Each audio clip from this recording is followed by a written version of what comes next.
This is the essence of mentioning belief in the last day with belief in Allah, the Mighty and Sublime. Otherwise, the pillars of Iman are 6, as is known.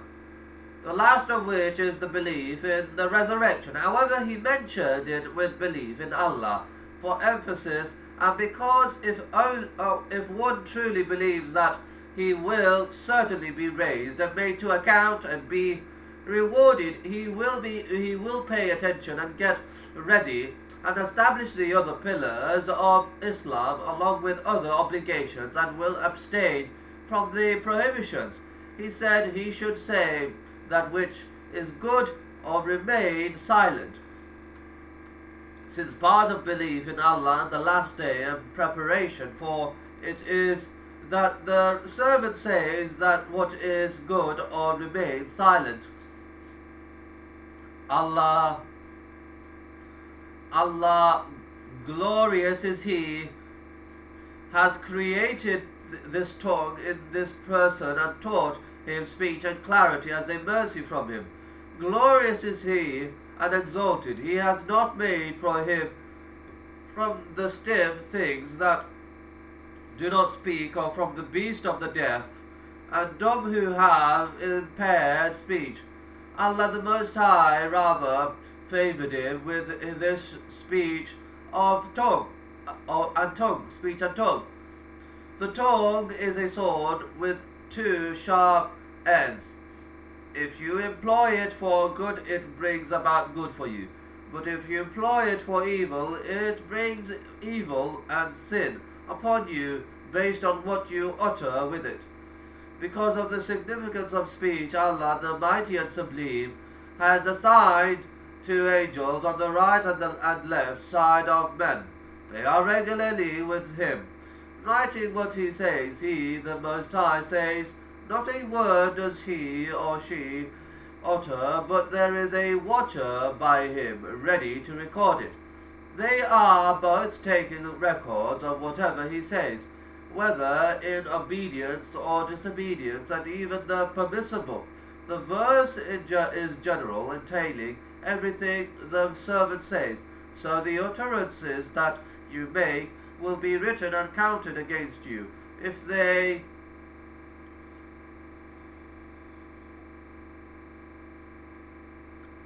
are good, it brings about good and benefit for you, but if it is evil, it brings about evil and punishment.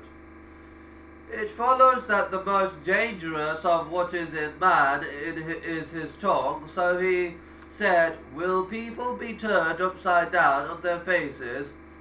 Or he said, on their nostrils in the fire more than by the yields of their tongues. He said, he should say that which is good, and Allah the Mighty and Sublime said, and utter always that which is good.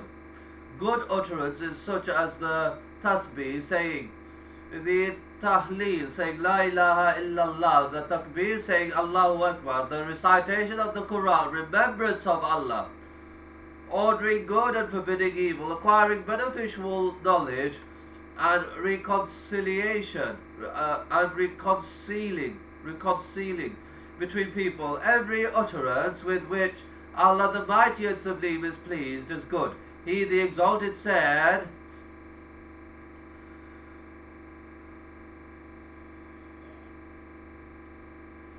there is no good in most of their secret talks save in him who orders charity in Allah's cause, or all good and righteous deeds which Allah has ordained, or conciliation between mankind, and he who does this, seeking the good pleasure of Allah, we shall give him a great reward. Speech does not require so much. It is not as the prayer or fasting, or like jihad. You could say what is good while seated, or reclining, or riding, or while walking. But the body gets tired from acts of obedience. As for the tongue, it does not get tired from speech, so you should get it busy with what benefits you. his saying or remain silent. If he does not speak that which is good, he should remain silent to be safe. And when he remains silent, he is actually safe. When he speaks that which is good, he gains, but if it is evil, he gets destroyed. And most of what man utters, especially due to nonchalance and weak iman, is evil speech or from the aspects of excess utterance. This is bereft of any benefit. Consequently, the Prophet said, Allah has prohibited you 3 things: hearsays, wasting wealth, and much questioning. Allah has prohibited the Muslim getting busy with hearsays.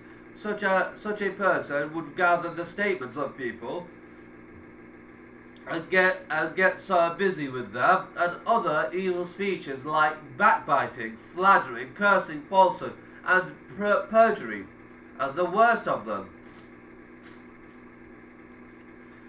all joining partners with Allah the Mighty and Sublime, such as supplicating to other than Allah, or seeking help from other than Allah, and other prohibited utterance. All of that will be counted by Allah, the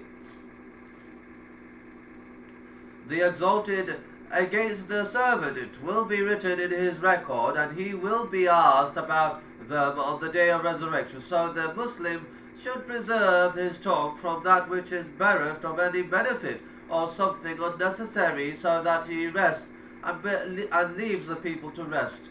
His saying or remain silent is because there is tranquility and safety in remaining silent.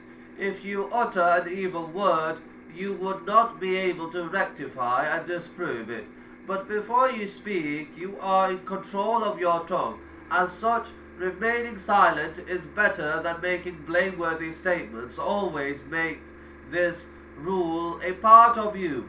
If you want to say anything, consider the speech. If it contains good, you should say it. But if it contains evil, then withhold your tongue from it, so that you are saved. Then he said, and whoever believes in Allah and the last day should not harm his neighbor. The jar neighbor is somebody who is nearby you in residence, farmland, industry, or store, and he has rights contained in the Quran, the Sunnah, and consensus. Allah the Most High said, worship Allah and join none with him in worship, and do good to parents, kinsfolk, orphans, the poor, the neighbor who is near of kin. The neighbor who is a stranger, the companion by your side. So the neighbor has rights from the 10 rights mentioned in this verse.